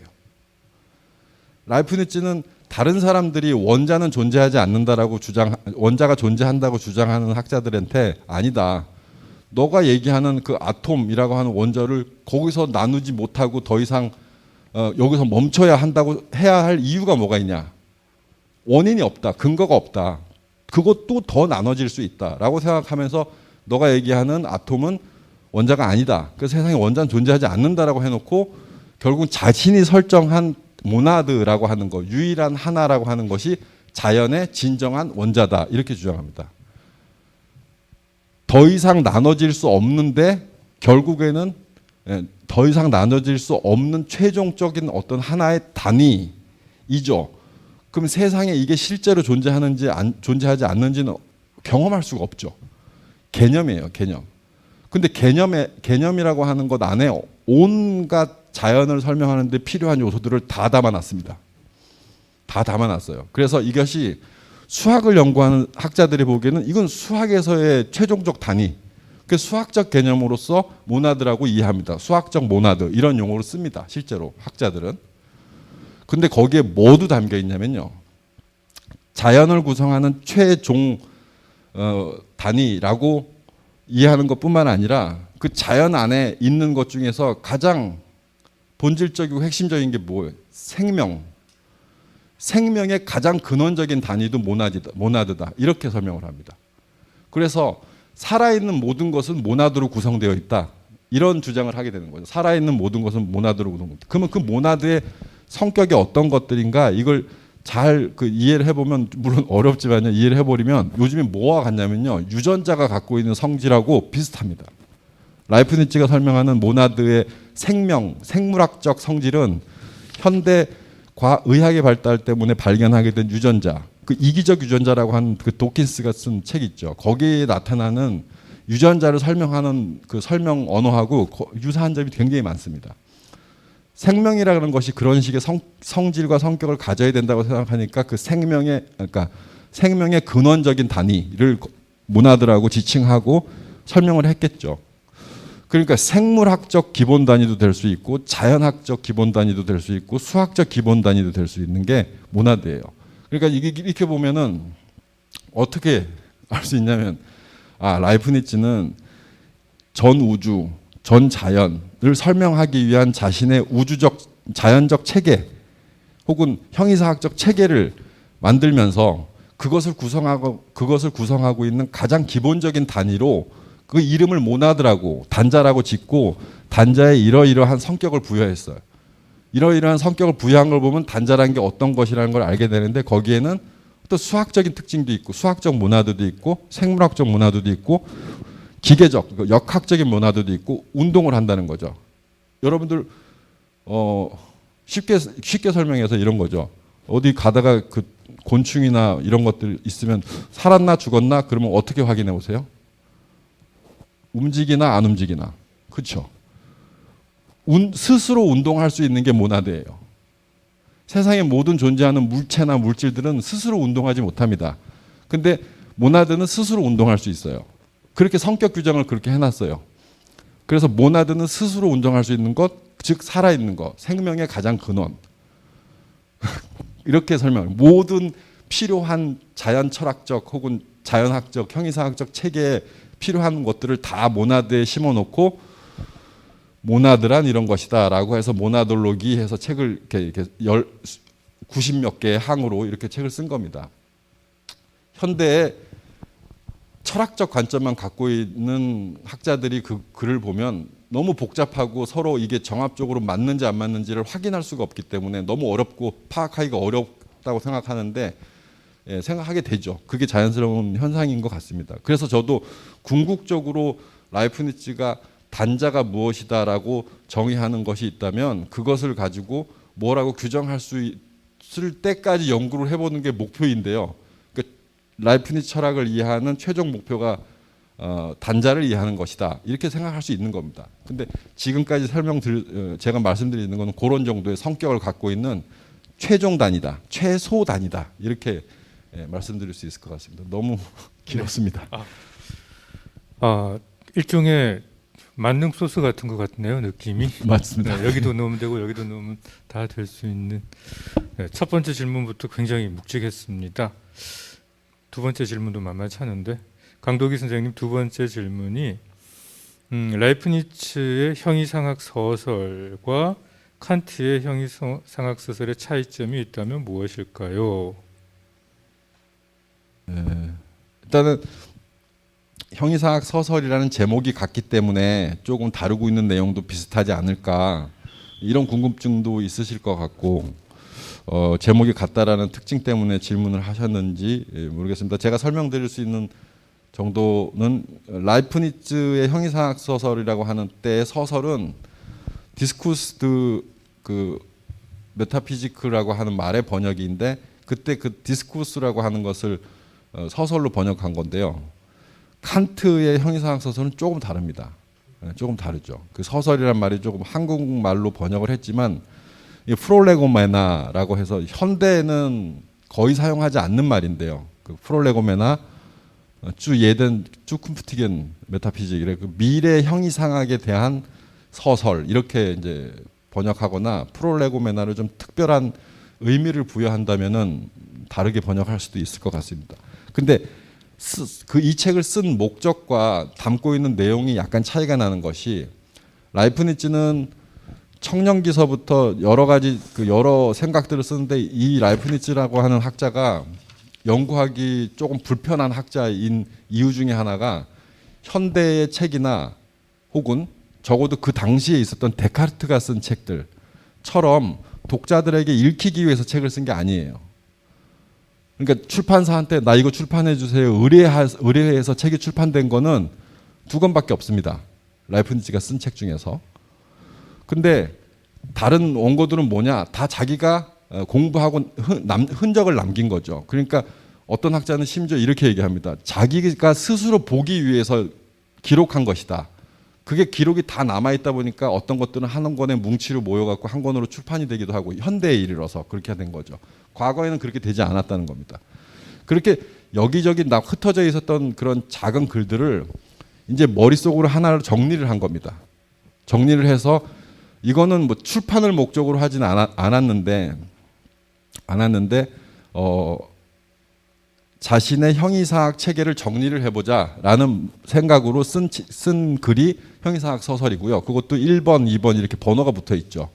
번호가 붙어 있고 뒤에 그 뭐 몇 번까지 가는데 뭐 두께는 그렇게 길지 않지만 그 번호가 붙어 있는 모든 것 안에 지금 그때까지 근데 그때가 이 책이 등장했던 1846년이 아니고요. 1646년인 것 같은데요. 46년이 아니죠. 1686년인가 그럴 겁니다. 1686년. 라이프니츠가 한참 청년을 벗어나서 중년기가 될 때요. 그래서 바로 이 책이 등장하고 몇 년 후에 자신의 그 라이프니츠가 체계화한 형이사학 체계를 짧은 논문으로 써갖고 학술지에 게재를 합니다. 그 당시에도 학술지는 있어갖고 학술지에 게재를 했습니다. 그 게재된 책이 새로운 체계라고 하는 시스템 누보라고 하는 책인데요. 논문인데 그 논문을 쓰기 이전 작업으로 이 책을 쓴 거예요. 형이사학 소설이라는 책을. 그래서 1번부터 뭐 신이라는 것은 무엇이고 뭐 그리고 뭐 자연에는 어떤 것이 존재하고 운동이라는 건 뭐 변화가 뭐고 전부 다 근데 그 담고 있는 내용들을 총망라해서 보면은 자신의 형이사학 체계의 새로운 체계라고 하는 것을 설명하기 위한 그런 문장들로 구성되어 있고 그 안에는 자연 철학적인 내용, 논리학적인 내용 그리고 아까 그 설명했던 나왔던 자연 과학적 내용이 아니고요. 자연 철학적 내용. 그러니까 신 개념이 등장하고 공간이란 무엇이고 시간이란 무엇이고 운동이라는 건 어떻게 가능하고 이런 것들을 설명해 놓는 거 있죠. 근데 그것이 그런 것이 형이사학 소설에 담겨 있는 것에 반면에 칸트는 이 책을 쓴 목적 자체가 다릅니다. 순수이성 비판을 출판하고 나서 순수이성 비판에서 가장 핵심적인 내용만 뽑아가지고 내가 본래 이 순수이성 비판이라고 하는 어렵고 두꺼운 책을 왜 썼냐 하면은 요런 얘기를 진짜 하고 싶어서 쓴 거야라고 엑기스만 뽑은 게 아마도 이 프롤레고메나라고 하는 칸트의 형이사학 소설일 건데요. 목적은 그거죠. 형이사학이라고 학문을 정말 과학적인 학문으로서 지탱할 수 있다면 무엇이 있어야 하고 무엇이 필요한가 이것에 대한 논의를 하고 있는 게 이 책인데요. 순수이성 비판도 결국에는 그 목적으로 쓰니까요. 왜 그런 배경적인 일이 일어났을까? 일이 좀 많은데요. 얘기가 좀 긴데 너무 형이사학이라고 하는 학문이 흔들리고 있었기 때문이죠. 형이사학이라고 하는 현대에는 형이사학이라는 학문이 여러분들 어디서도 들어보지 못하셨을 거예요. 철학을 전공하는 사람들이 다루고 있는 연구 분야 외에는 형이사학이라는 말을 거의 쓰지 않습니다. 그리고 그런 연구를 하지 않습니다. 근데 지금은 그렇게 사라진 것처럼 됐지만은 사라질 위기가 됐었던 시기가 칸트가 있었던 그 시기라고 보시면 되죠. 그래서 그것을 학문으로서 형이사학이 가능하게끔 만들기 위해서 이러이러한 요건이 필요하고 이것이 설명되고 규정되고 정의되어야 된다, 증명되어야 된다라는 차원에서 칸트는 형이사학이라는 소설을 쓴 겁니다. 그래서 다루고 있는 내용 자체가 조금 다릅니다. 예. 네, 내용 아주 분명하게 설명을 잘 해주셨습니다. 자, 이삼조 선생님 질문 마지막 하고 이거는 아마 답변 간단하게 나올 수 있는 것 같아서 여러분들 질문 받겠습니다. 자, 세상은 거시적으로나 미시적으로나 보이지 않는 법칙 혹은 수학적 공식에 의해 흘러가는 게 아닌가 하는 게 제 나름의 공상입니다. 이것이 혹시 공상이 아닐 수도 있나요? 네, 세상이 수학적 공식으로 움직일까요? 이거는 선생님의 의견이신데 저도 이 의견에는 동의합니다. 동의하는데요. 이 의견에 동의하지 않는 분이 있다면 그거는 저는 그 차이가 어디서 날까? 이것도 제 의견입니다. 알고 모르고의 차이입니다. 사실은 그렇게 수학적 공식이라고 표현하셨는데 어떠한 법칙이 있고 그것을 매일 경험하거나 매일 보거나 하지 않더라도 어떤 법칙이 있고 그 법칙에 따라서 여기 보면 세상이 돌아간다라고 하셨는데 세상이 돌아간다고 할 수 있는데 그 법칙이 어떻게 돌아가는지를 적어도 뭐 알거나 감을 잡거나 경험했거나 아니면 믿거나 할 수도 있죠. 믿거나 할 수도 있는데 그거를 그렇지 않다라고 부정하거나 그런 건 없다고 하거나 그 경험했더라도 그것이 아니다라고 얘기한다든가 믿지 않거나 하는 사람들은 카오스적인 세계를 세계는 카오스적이다라고 주장을 할 수밖에 없겠죠. 공상이 아닐 수 있나요? 근데 저는 공상이 아니라고 생각합니다. 세상은 그렇게 돌아가는 것 같습니다. 저는 이거 질문 내용을 살짝 바꾸면 조금 분명해질 것 같은 게 세상이 공식에 따라 움직이는 게 아니고 흘러가는 세상을 우리가 이해하기 위해서 부여하는 게 혹시 이런 수학적인 공식이나 규칙이 아닐런지 이렇게 보면 될까요? 혹시? 그렇습니다. 그럴 수도 있죠. 네. 자, 우리 플로어에 계신 시민분들 질문 받겠습니다. 질문 있는 분들은 손 들어주시면 기회를 드리겠습니다. 언뜻 들어도 상당히 어려운 내용이었는데 주신 원고를 또 잘 읽어보고 오늘 교수님 말씀을 또 들으니까 이해가 되는 것도 있고 안 되는 것도 있지만 그래도 상당히 유용한 그런 배움의 시간이었습니다. 두 가지 질문을 드리려고 합니다. 첫 번째는 지난 시간에 저희가 스피노자를 배웠는데 자세히는 모르겠습니다만은 같은 합리주의자라고 하더라도 라이프니츠와 스피노자, 특히 라이프니츠는 스피노자 또 다른 종교 간 신관이라고 합니까? 그런 게 있는 것 같은데 그 점에 대해서 한번 말씀해 주시고요. 두 번째는 우리 삶 속에서의 수학에 대해서 한번 여쭤보고 싶습니다. 우리 선생님께서는 수학도 공부하시고 철학도 공부하셨는데 저희는 저 개인적인 얘기 잠깐 드리면 저는 전형적인 문과생인데 어쨌든 옛날 학교 다닐 때 미분과 적분을 배웠습니다. 근데 그때는 뭐가 뭔지도 모르고 그냥 참 문제만 풀었는데 교수님 원고를 이제 주시는 걸 미리 읽어보고 오늘 이제 말씀을 들으면서 이것이 어떤 불규칙한 운동에서 스페이스 공간을 잘게 쪼개는 게 미분이고 또 그것을 결국엔 또 합치고 이게 적분이구나. 참 부끄럽습니다만 이걸 오늘 처음 알았습니다. 이걸. 그래서 제가 질문드리고 싶은 것은 요즘 이래 주변에 뉴스나 이렇게 들어보면은 중장년층에서 고등 수학을 공부하는 그런 모임들이 상당히 많다고 합니다. 유튜브 강의나 이런 것도 듣는 분도 많고요. 근데 우리가 또 잘 알다시피 중학생, 고등학생들은 이제 소위 말하는 수포자, 수학을 포기하는 학생들이 점점 늘어나고 젊은이들은 수학을 포기하고 그리고 또 인생에 또 훨씬 지난 노년의 시간에는 또 죄송합니다. 속된 말로 돈도 안 되는 수학의 맛에 뒤늦게 또 뛰어들어서 어려운 고등 수학에 또 심취하는 분은 또 점점 늘어나고 이런 걸 우리가 어떻게 이제 받아들이고 또 해석해야 될지 한번 여쭙고 싶습니다. 네. 첫 번째 질문은 라이프니츠 종교관이나 신관만 좀 설명해 주시면 될 것 같습니다. 예. 라이프니츠는 신학적인 글도 많이 썼습니다.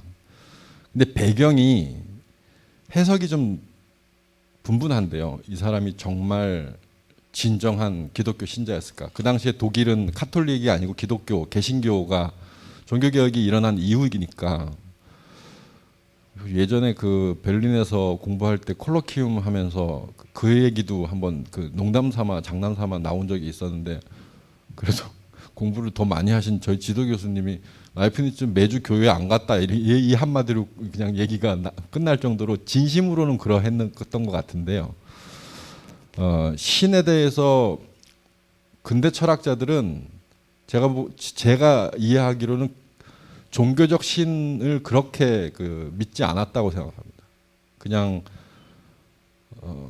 종교의 시대, 중세라고 하는 종교의 시대, 신학의 그 강력한 권력을 무시할 수도 없고 그 안에서 새로운 시대를 열어야 했던 시대였기 때문에 신학자들한테 좀 굽신거리고 그 신학자들의 주장에 대해서 반대되는 주장 잘 안 하려고 하고 그런 정도로 신에 대한 개념을 가지고 있었지 정말 그 종교적 의미에서 그 기독교를 정당화하거나 하는 정도의 신학 이론을 제시하려고 하지는 않았던 것 같고요. 근데 그것과 달리 조금 특이한 활동은 라이프니츠는 그 30년 전쟁이 끝난 이후에 폐허가 된 독일에서 태어났기 때문에 종교 전쟁으로 인한 그 도시의 피해, 전쟁의 피해를 너무 심각하게 생각해서 종교가 분리되어서 카톨릭과 개신교로 분리되어서 서로 싸우고 있는 것을 조금 합치려고 하는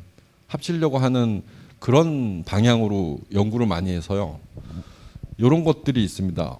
라이프니츠가 제시한 어떤 신학적 이론은 카톨릭에서 봐도 문제가 없고 개신교에서 봐도 문제가 없는, 그러니까 너희들의 신학 이론은 전부 다 서로 융합될 수 있는 것이야라는 걸 보여주려고 하는 의도로 신학 그 이론을 많이 제시했습니다. 그런 정도의 역할을 한 것 같습니다. 예. 네, 두 번째 질문은 제가 살짝 바꿔보겠습니다. 이거 도대체 우리 같은 일반인들한테 수학이라는 건 어떤 의미가 있을까요? 수학이라는 게 도대체 괜찮겠습니까 질문? 근데 질문하신 선생님께서 요즘 뭐 40, 50대 분들이 수학 공부 많이 하신다고, 저도 할 수 있으면 하고 싶습니다. 사실은. 저도 수학을 잘 알아서 여기서 지금 수학이 어떻다 말씀드린 게 아니고요. 저도 좀 비슷한 생각을 했습니다.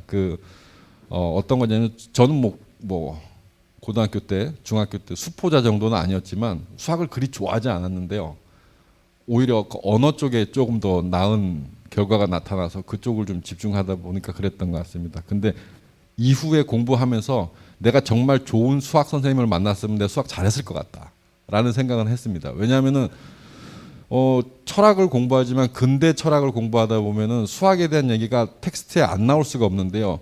그때 어렵게 힘들게 읽고 해석해서 이해한 내용을 보면 수학이라는 게 굉장히 유용하고 재밌고, 그리고 이렇게 흥미로운 학문이 있나 이렇게 이해할 수 있을 정도로 그랬거든요. 그래서 공부를 계속 하다 보니 수학 분야가 호기심이 많아서 저도 뭐 조금씩 해보긴 했습니다. 제가 미적분을 계산할 수 있는 건 아닙니다. 다만 미적분을 발견할 수 있었던 형이상학적인 이론적 체계 이런 것들은 이해하고 있지만 수학을 또 공부하고 싶은데 그렇게 하는 이유가 정말 세상에 수학이라는 게 삶에 유용할까? 저는 유용하다고 생각합니다. 유용하고 그게 굉장히 결정적이고 중요한 역할을 할 수 있다고 생각해요. 근데 제가 그렇게 실제로 그만큼 유용하게 쓰고 있느냐? 그러면 공부를 좀 더 해야 되겠고, 오히려 계산을 할 수 있다든가 증명을 할 수 있다든가 보다 원리를 이해하고 그 원리를 삶에 적용하는 데 것은 수학을 많이 공부하지 않아도 할 수 있습니다. 그 정도로 많이 활용할 수 있다라고 저는 생각합니다. 네. 뭐 수학이 삶에 의미 있냐 같은 질문은 철학이 삶에 무슨 의미인데 하고 같은 질문이 될 것 같습니다. 자, 또 혹시 다른 분 질문 있으면 받겠습니다. 라이프니츠의 수학이 없으면은 교수님 강의 중에도 자연히 설명된 방법이 없다할 정도로 심취를 했는데, 그 수학이 라이프니츠의 신학에 미친 영향이 틀림없이 있을 것 같은데, 그 질문 하나 하고, 그 다음에 그렇게 뭐 재산도 별로 똑똑하기는 하기, 아버지가 가르쳤던 대학에 가가지고 운영하던 그 도서관을 그대로 받아가 엄청나게 많은 책을 읽어서 지금 설명하신 대로 그 많은 분야에 조예를 보였는데, 그 죽을 때까지도 뭐 국가에서나 혜택을 베푸는 이런 자기도 없었거든요. 그런데 이 라이프니츠의 낙관주의를 어떻게 설명하신지 좀 알고 싶습니다.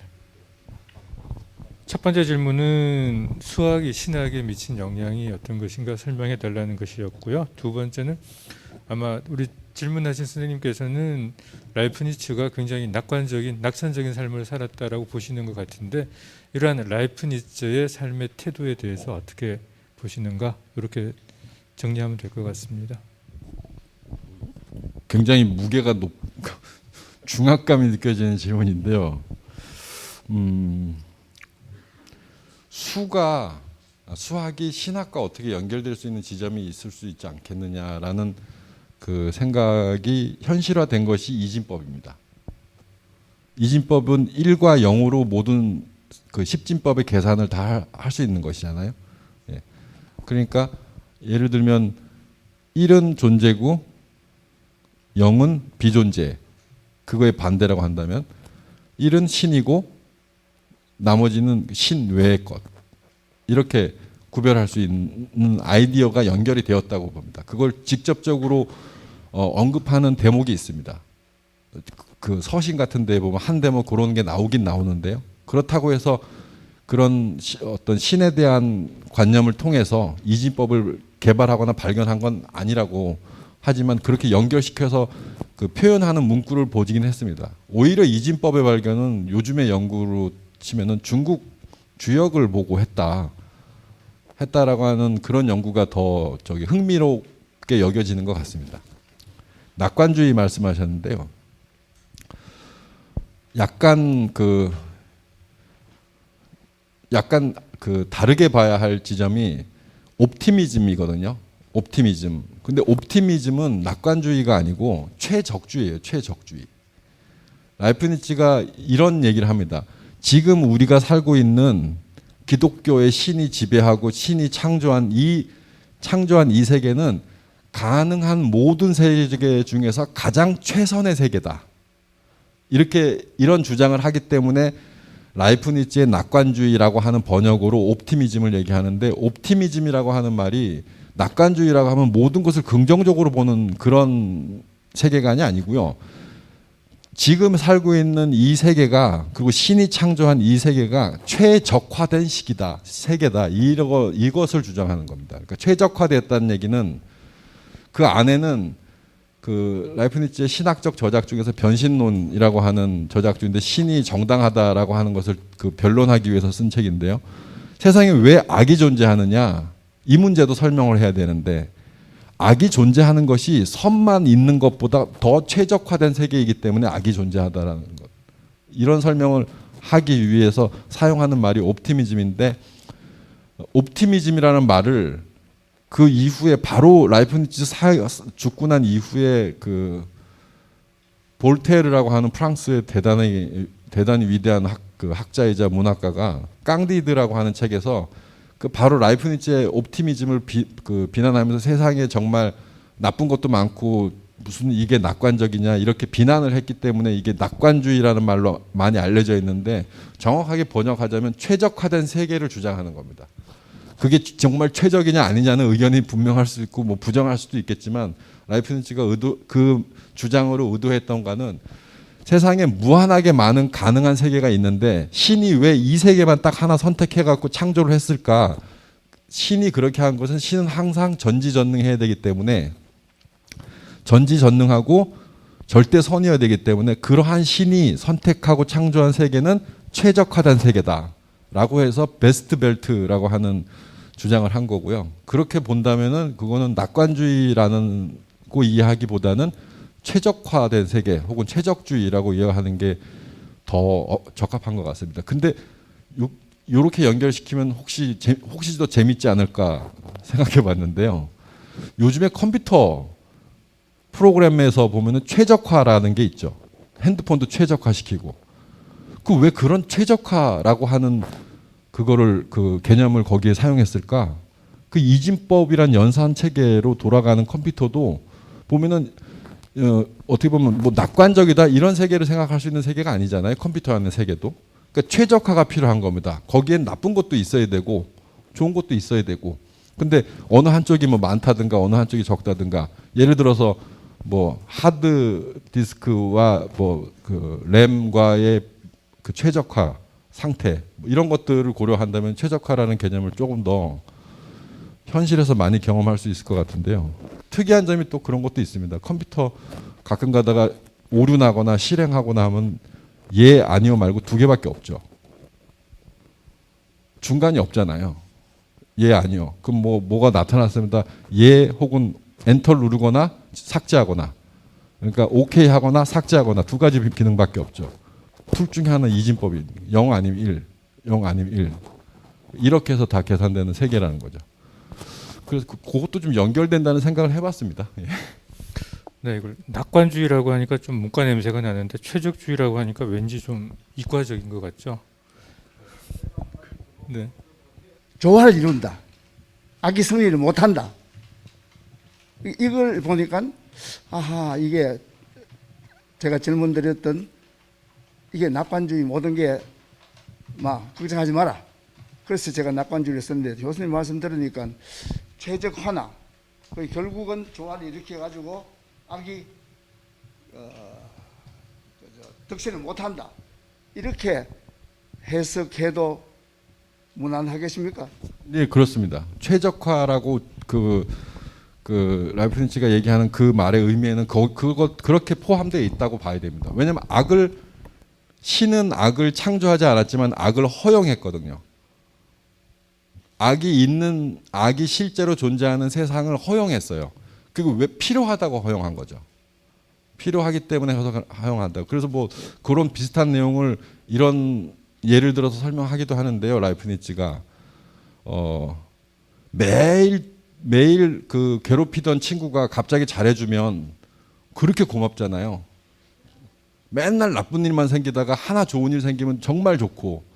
그러니까 악이나 선이라고 하는 것은 굉장히 상대적이고 개념적인 것이지 실제로 있는 것이 아닌데 사람들이 생각하기에 내가 경험한 이것은 악이야라고 생각하고 이것은 선이야라고 생각하는 것은 그렇게 상대적인 의미인데 세상에 존재하는 만들어진 창조된 세상에 있는 것들은 필요한 만큼의 선이 있고 필요한 만큼의 악이 있어서 그것이 가장 조화를 이루어진 상태가 최적화 상태라고 얘기하고 신이 창조해 놓은 세상은 그런 세계다 이렇게 얘기하는 겁니다. 라이프니츠.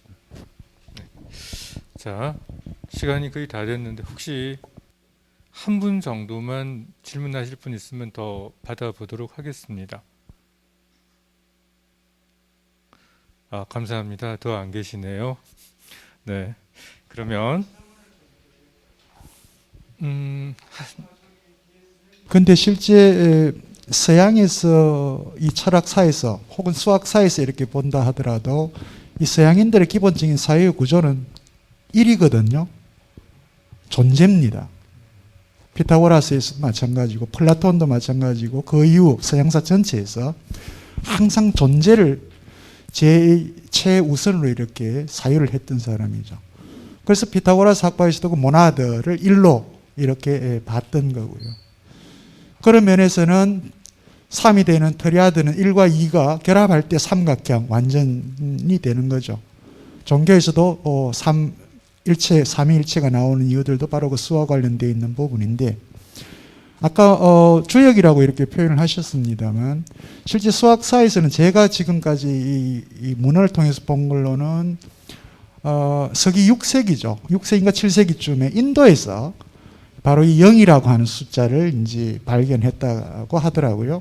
이게 이제 결국 서양으로 넘어가면서 지금 현재 우리 과학기술 문명을 이렇게 만들어내는 어떤 이제 수학에서는 이진법이라고 그렇게 표현하는데 0과 1 사이. 그러니까 0이라고 하는 존재가 0이라고 하는 이 비존재가 이 존재를 위해서 얼마나 중요한가 하는 것. 우리가 마치 서구에서 헤겔이다 뭐 이런 사람이 변정법을 얘기했다 뭐 이렇게 얘기를 하는데 거기서도 이제 늘 항상 앞세우는 건 존재거든요. 존재고 그리고 안티테즈로 무를 얘기하고 없음을 얘기하는 존재와 비존재 이 관계 이야기하는데 이미 이런 사유들은 인도 혹은 뭐 중국이라고 하는 이 아시아 지역에서 그 이전에 이미 사유화됐던 것들이고 문헌에 있고 서양에 넘어가면서 서양이 그걸 다시 재발견하는 그런 과정을 거쳤고 그게 이제 근대에 바로 이런 이 고대의 수학을 넘어서는 이런 수학적 발명들로 이어졌던 게 아닌가. 저는 이제 그렇게 이해를 하고 있었습니다. 선생님께서는 혹시 그 부분과 관련해서 첨언할 수 있는 부분이 있으면 한번 해주시고, 제가 잘못 이해할 수도 있는 거기 때문에 아까 주역에서 온 것 같다 이런 말씀을 하셔서 제가 한번 물어보는 겁니다.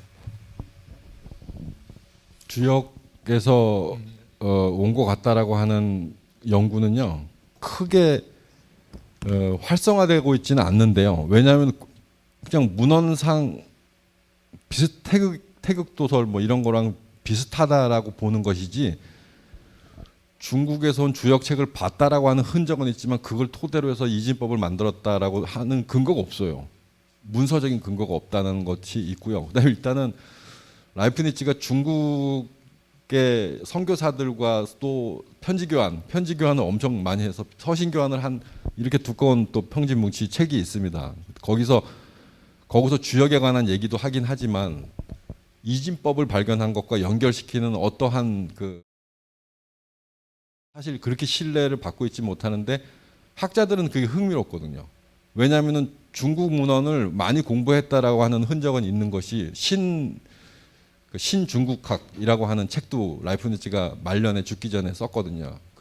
그런 것들을 보면은 중국에 대한 관심이 굉장히 높고, 그리고 중국에 대해서 얘기를 하면서, 중국 문헌에 대해서 얘기하면서 중국 수학, 고대 수학이라는 말을 많이 쓴답니다. 그럼 그런 흔적만 보고 중국에서도 수학이 있었고 그것과 관련된 문헌을 보고 라이프니츠가 그런 말을 그렇게 표현하긴 하거든요. 우리 유럽의 백인의 문명만이 도덕적이고 고귀한 문명이 아니다. 중국에는 훨씬 더 발달되어 있는 문명이 있었고 거기서도 학문과 기술의 발달이 우리만큼 있었다. 그러니까 조금 더 높게 보는 경향이 있었습니다. 더군다나 신기하게 생각했던 건, 중국에는 기독교의 신이 없는데도 이 사람들은 어떻게 이렇게 논어에 나오는 말처럼 도덕적인 인간이, 군자 같은 도덕적인 인간이 있을 수 있겠느냐. 즉 도덕 법칙은 신으로부터 주어지는 것이 아니다라는 것을 느끼게 되는 배경이 되죠. 그래서 주역에 대한 연구는 연구자들이 흥미로워서 많이 하고 있지만 크게 그렇게 근거를 발견할 수 있는 건 아닌 것 같습니다. 예, 맞습니다. 사실 뭐 당시 중국 사상이 서양 이 계몽주의자들에게 아주 엄청난 영향을 끼치죠. 라이프니츠도 그 중에 이제 한 사람이고, 뭐 그거는 지금 이제 문헌으로 다 확인되고 있는 거. 지금까지 숨겨져 있었던 것들이 이제 새롭게 발견되는 거니까. 예. 알겠습니다. 제가 비애를 느꼈던 수학사 책이 중국 사람이 쓴 수학사였습니다. 아마 이 시기에 논어나 안 그러면 여기 주역이나 특히 이제 노자 같은 사상들은 서양인들에게 꽤 많이 소개는 되어 있었던 걸로 아마 저도 알고 있습니다. 그런 영향은 받았겠지만 직접적으로 말하기는 굉장히 어려운 부분인 것 같습니다. 네, 자 오늘 808에 딱 앞뒤로 8이 있네요. 중국 사람들 좋아하는 건데. 네, 라이프니츠에 대해서 강의해 주신 우리 이상명 교수님께 다시 한번 박수 부탁드리겠습니다. 오늘 여기서 마치겠습니다.